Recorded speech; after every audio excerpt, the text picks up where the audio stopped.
setidaknya membuat status di media sosial. Harus terus ya, jalan ini waktu tinggal beberapa hari lagi loh. Kalau enggak, konsekuensinya berat ini. Tahun baru bukannya menyambut dengan optimisme, tambah pesimis kita. Ini Bung Rocky, PDIP nih sekarang ini kayaknya lagi diserang ini, dikeroyok nih ya. Akibat sikapnya mendesak pemerintah Prabowo untuk membatalkan kenaikan PPN 12%. PDIP itu sampai harus menjelaskan bahwa mereka nggak ada bermaksud menyerang Pak Prabowo. Ya, ini Minggu ketika PDIP dibully rame-rame soal PPN 12% tuh. Dan kita mulai memahami bahwa pembulian itu terlihat satu operasi besar dari kekuasaan tuh. OKP dikerahkan, mahasiswa ekstra dikerahkan tuh, buzzer dikerahkan. Tetapi pertanyaannya adalah apakah ada kaitan antara usulan PDIP yaitu di tahun yang lalu untuk menaikkan PPN 12% dengan kenyataan ekonomi hari ini? Kan itu masalah intinya tuh. Jadi kita tahu bahwa pajak itu adalah cara biadab merawat peradaban. Karena apapun orang nggak ingin dipajaki, tapi demi peradaban oke, dipajaki.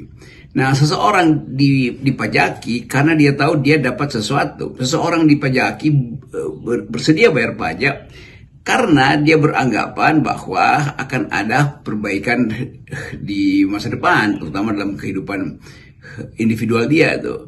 Tapi kalau kita lihat hari-hari ini, PHK ada di mana-mana tuh, deindustrialisasi terjadi, nilai tukar merosot terus. Itu artinya ada problem dengan daya beli itu. Karena itu, walaupun secara normatif undang-undang itu menyatakan naik ke 11 ke 12%, tetapi realitasnya tidak mendukung.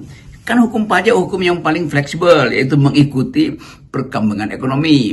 Dan bahkan ditetapkan di dalam ideal dari setiap hukum pajak itu bahwa presiden bahkan bisa menaik turunkan kapan saja tuh. Jadi tidak tergantung pada ketetapan yang sudah dibuat. Karena ketetapan itu tidak memprediksi bahwa Jokowi gagal membuat ekonomi bertumbuh 8% tuh. Jadi apa yang dibuat oleh Jokowi, ya memang pada waktu itu semua fraksi kan bersepakat untuk menaikkan 12%, tapi ekonomi kemudian membatalkan, APBN kemudian terganggu tuh. Di era mana? Ya di era Jokowi sebetulnya kan.